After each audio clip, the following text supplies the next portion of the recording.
most spiritual things that you will do today is what you do every moment. To choose, to make a decision. The most significant choices that you make today will affect the rest of your life, or at least your tomorrows. And all of our choices have consequences. The choices you make shape the life you live. Many times, when we make choices, we run through this grid in our mind. We aren't always conscious that we're doing this. But every time we make a decision, we might ask questions something like this. Will this make me happy? Will I enjoy this? Will this hurt me or anybody else? Will anybody find out? Most of these questions are variations of one question. Is there anything wrong with this? Now, biblically speaking, and many times we think, if there's not a thou shalt not attached to it, then we assume it qualifies as, sure, why not? There must not be anything at all wrong with it. The thing about that is, this kind of thinking can actually set us up for another question that's not spoken, but just like those ones that I mentioned earlier, it's sort of below the surface. It's a question that can drive far too many other questions. It goes something like this. How close can I get to the line without crossing over on the other side and get myself in trouble? How close to the edge can I get? How far can I go without really sinning? Now, a variation of this is one more thought, or just once kind of thought. You know, one more drink, one more bite, one more purchase, one more look, one more time.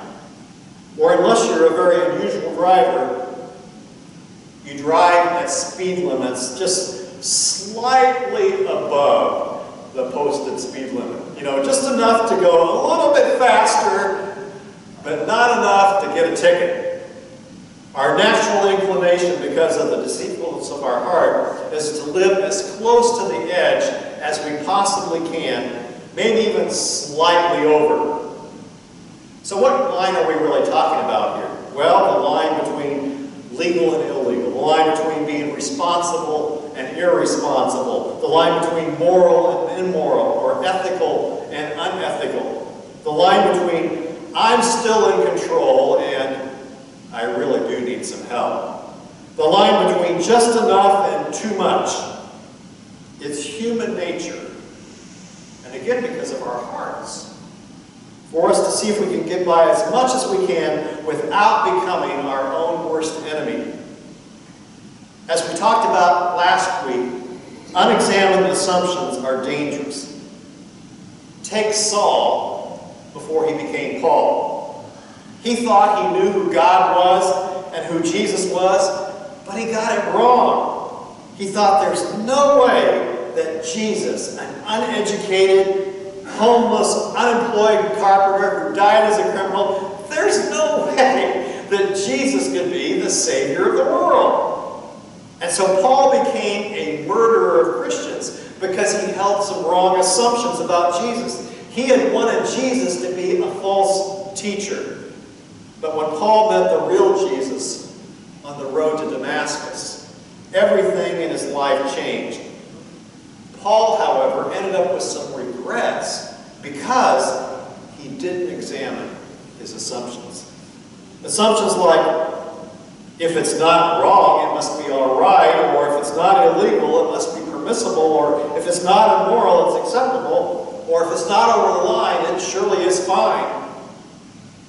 But I think Paul had something else to say about those kinds of assumptions. This is what he says to the Corinthians.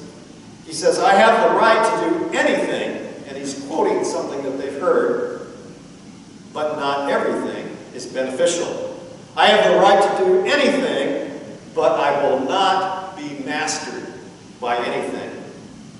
And so when we find ourselves asking where the line is, we're asking the wrong question.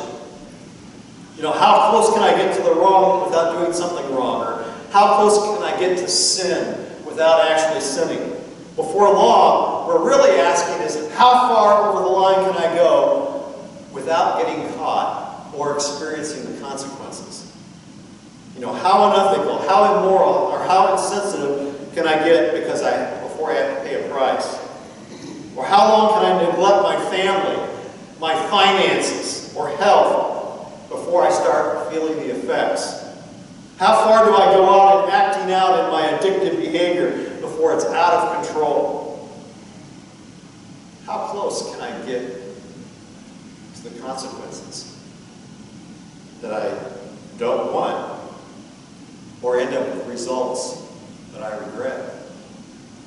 Now, so far in this series, we've asked several questions about making better decisions with fewer regrets. Just to briefly review.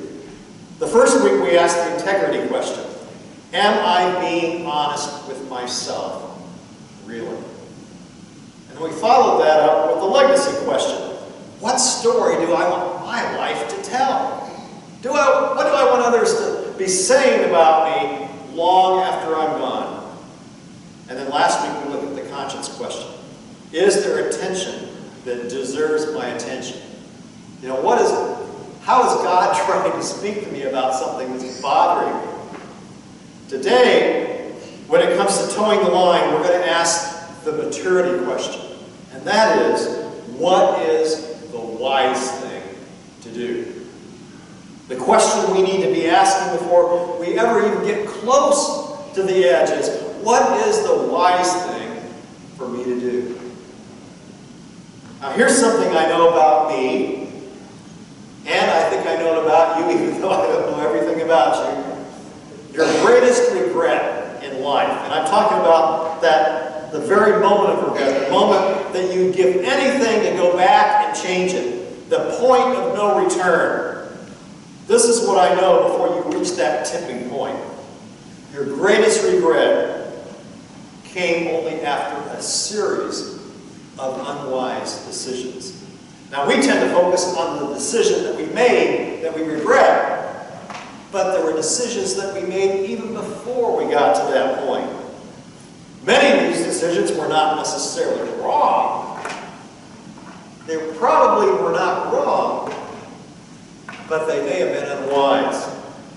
Paul not only asked the Corinthians to consider whether they were asking themselves the right question, he also gave similar advice to the Ephesians. This is what he says in Ephesians 5:15 and 16. Be very careful in how you live, not as unwise, but as wise, making most of the opportunity, every opportunity, because the days are evil. He says, be very careful how you live. To state it negatively, he said, don't be careless in how you live. And so when you're not being careful, the other side of that is, then you're being careless. When you let your guard down, when you relax your stance, when you loosen up a little bit, when we're not talking about always tensing yourself up, we're talking about paying attention, not forgetting what matters, not leaving your heart unguarded. As Paul says, living not as unwise, but as wise. So this is the grid we're to use to evaluate every possibility and decision. We have to learn to train ourselves to stop long enough to ask ourselves these kinds of questions. And again, today's question is, what is the wise thing to do in this situation, with this decision? Paul follows up most of this by saying, making the most of every opportunity. We are to redeem the time. The Voice translation says it this way, make the most of every living and breathing moment that you have. Leverage your opportunities that you're given towards the future, guided by wisdom, being careful rather than careless. Make the most of every opportunity, he says, because the days are evil. Now, what is he talking about? Well, every day, you and I interact with a culture that encourages us in the most provocative ways to satisfy our appetites and desires in a way that they were never meant to be fully satisfied in this life. Have you noticed, and this is really sort of a dumb question because I'm sure you have you noticed how in your face TV commercials and TV programs are becoming, and what they show about morality, lifestyle choices, and sexuality in particular, honestly, it's getting worse. Amen. And you already know it's going to keep on getting worse. You and I can't afford to be careless because we don't live in a morally neutral society. We need to be more cautious and aware of what we're watching, what we're participating in, and talking and taking into our lives. If you're not alert, you'll unintentionally be corralled by something you've always condemned because you were being careless rather than careful. If you don't filter your choices, you'll come face to face with consequences that you'll regret. It could have been avoided. And so the wisdom question challenges us to face up to things that we might otherwise just sort of ignore and say, well, I can handle that, or that's not going to affect me. It's like an alarm clock for your conscience, a wake-up call for your soul. Instead of going back and hitting the snooze button when faced with a choice to lean towards evil rather than away from it, Paul says, therefore, do not be foolish. Understand what the Lord's will is. Don't pretend that you live in this environment that's not affecting you. Don't close your eyes to evil. Don't convince yourself this is not going to impact me in any way.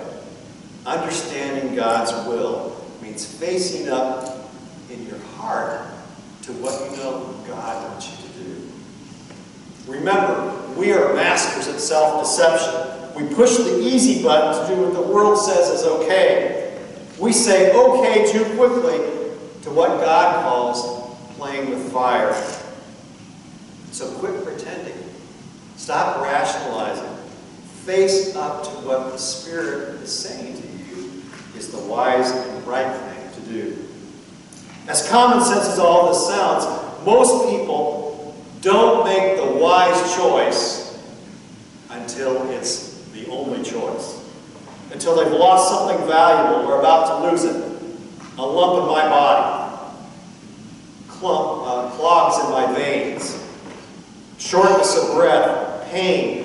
It forces us to face up to things that we've been ignoring for years. Why do we wait so long? Because we're unwilling to give up what we know is hurtful to us. We lie to ourselves by telling ourselves it's okay. And we'll be okay. We're really not. We waffle when we should be wise. Have you ever heard somebody say, or maybe you said it myself, I should have made these changes years ago.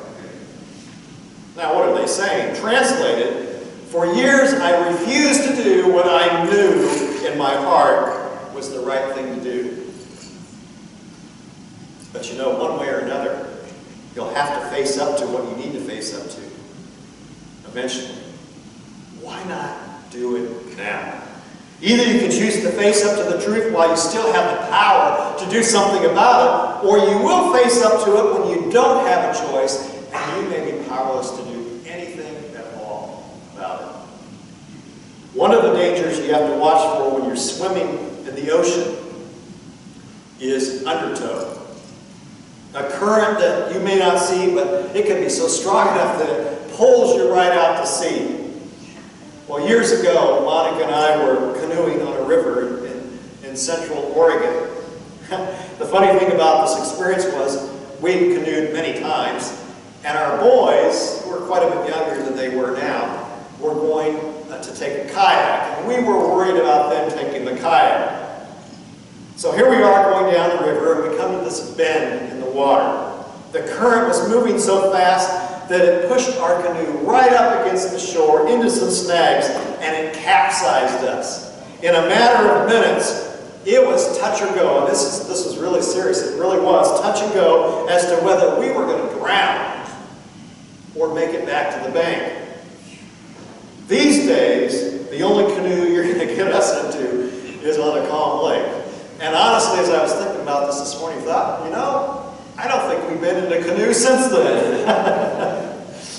when you refuse to face up to what needs to be faced, then one day you're going to look up and you're going to ask yourself, how did I get here? You're going to wake up to the fact that you've been sleeping on something that needed to be addressed long, long ago.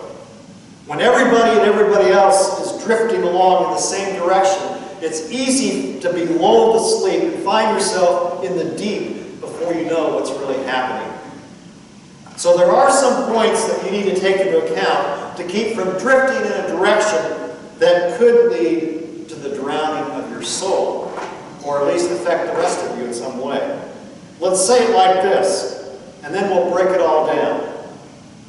In light of my past experiences, my current circumstances, and my future hopes and dreams, what is the wise thing for me to do?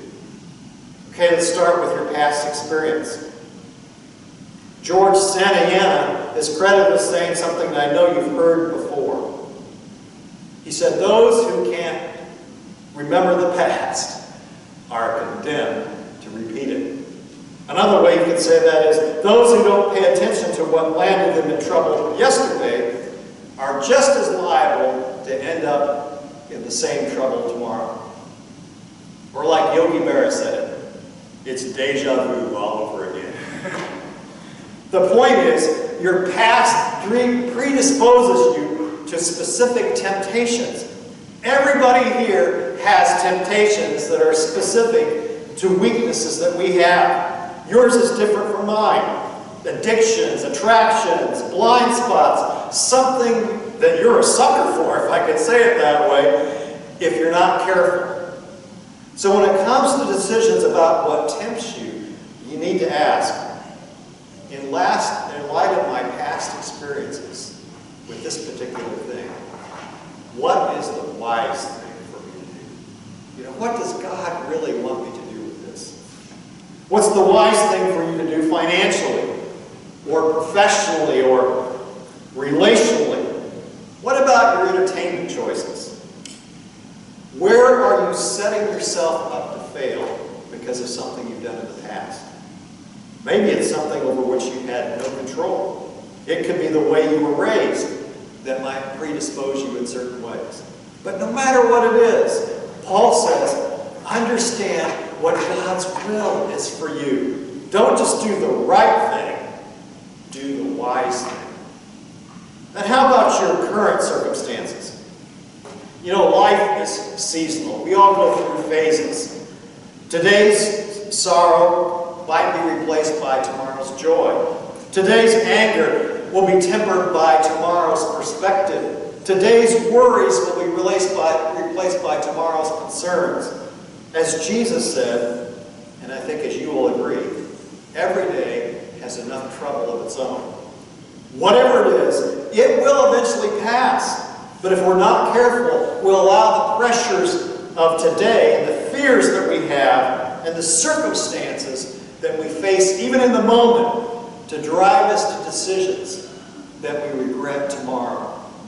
I don't know about you, but I discovered that at times I have the tendency to react to what's going on in the moment.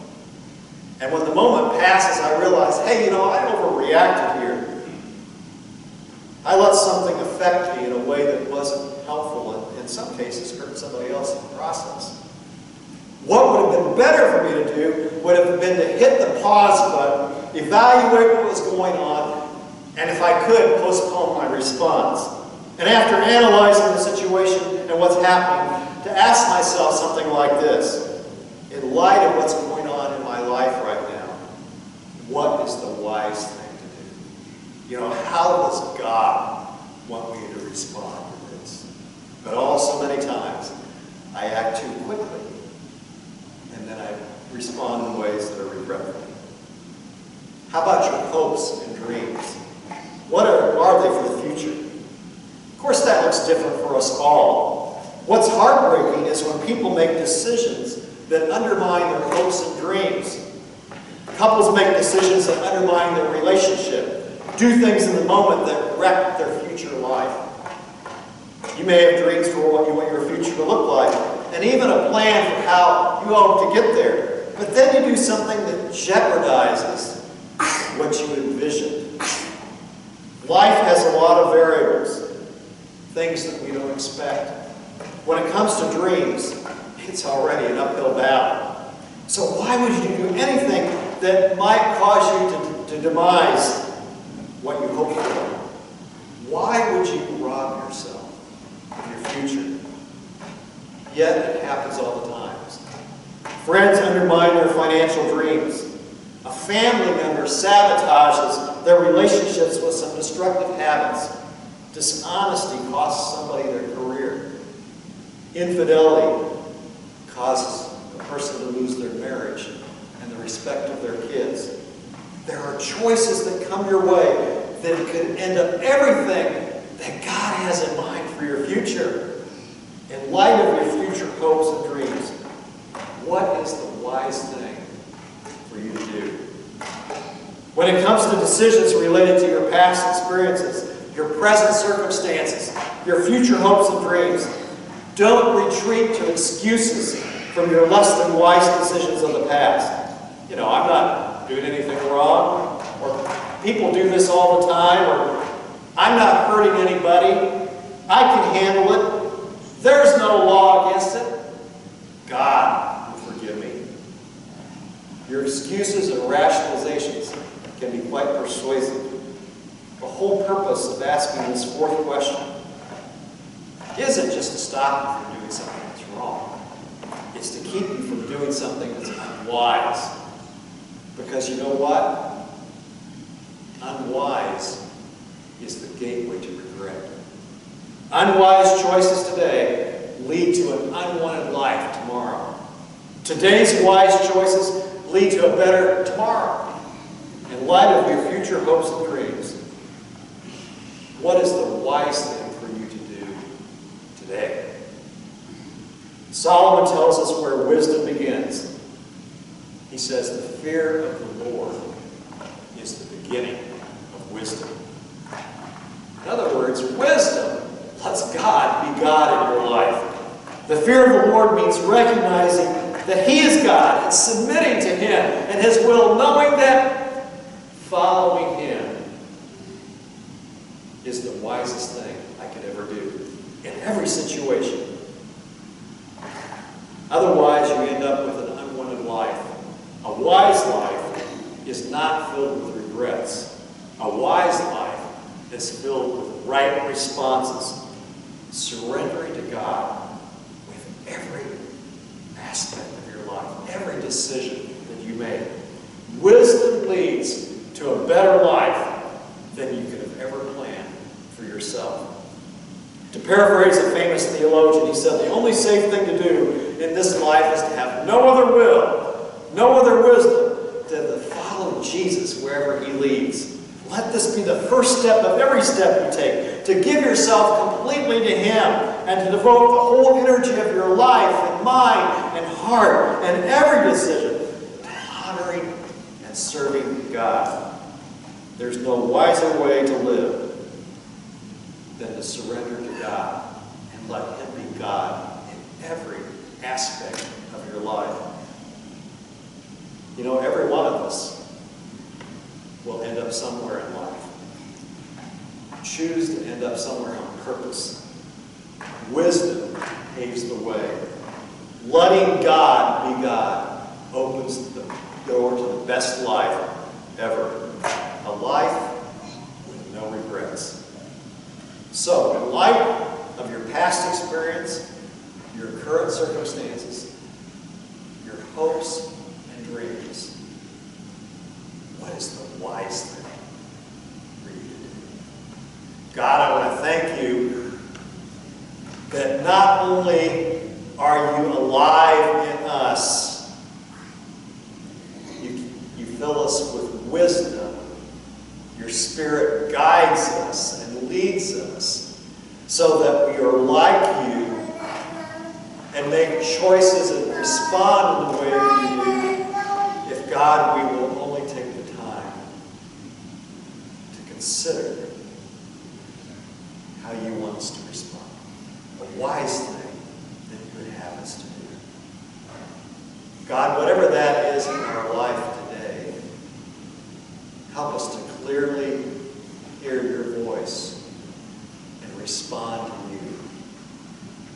because we know that's going to lead us in a way that will bring joy into our lives rather than fill us with regret. Thank you for leading us perfectly. May we take the time